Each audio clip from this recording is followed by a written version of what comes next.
What is biodiesel?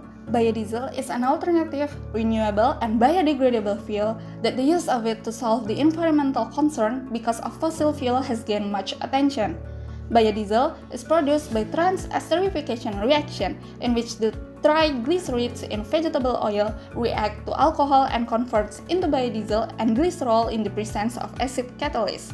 As glycerol is the side product of biodiesel production, it is very potential to convert glycerol into more valuable compounds. The process of purification and acetylation of crude glycerin will produce monoacetylene, diacetylene, and triacetylene. Triacetylene is widely applied for fuel additive, which give improvement to all aspects of the engine performance. The purpose of this study is to compare the acetylation of glycerol process in batch processing and continuous flow process. This study also evaluates the effect of temperature in batch processing, height of packing, and mole ratio acetic acid to glycerol for continuous flow process towards conversion and product concentration. To proceed with the study, the acetylation is done by reacting glycerol and acetic acid to produce triacetylene with the help of sulfuric acid as catalyst through batch processing and continuous flow process. A batch processing is where the reaction is done by processing bulk material in batch, and it is done in batch reactor within 30 minutes of mixing time. Every 5 minutes of the reaction, samples get analyzed using analysis instrument. The continuous flow process is where we continuously move 1 unit at a time through each step of the process, and it is done in a reactive distillation where the reaction and separation of the products are operated. The process is operated at atmospheric pressure and the temperature of the reactants around 373 to 391 Kelvin.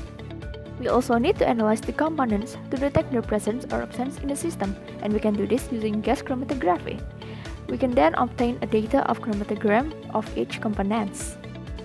The experiment was conducted in varied temperatures. Higher conversion requires higher temperature.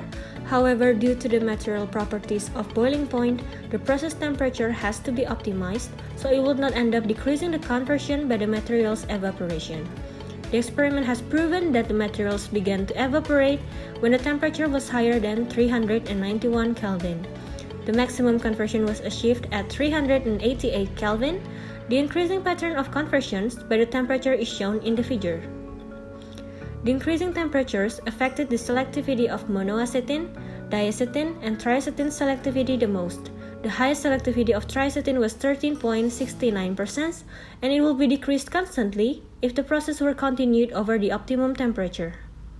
In the reactive distillation column, reaction between glycerol and acetic acid was purified by splitting water from distillation products to yield higher glycerol conversion.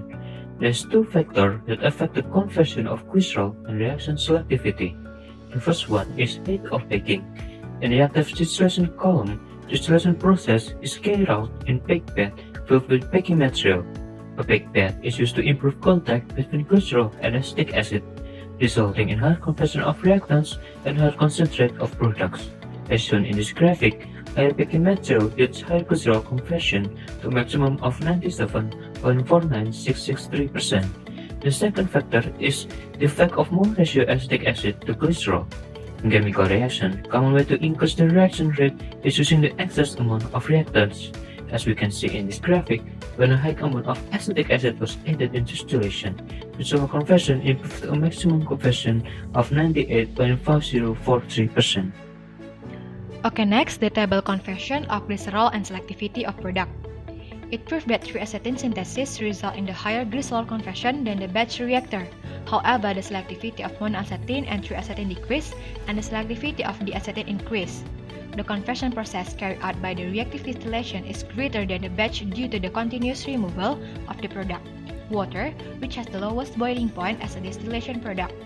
Continuous removal of the one product will shift the equilibrium to the right.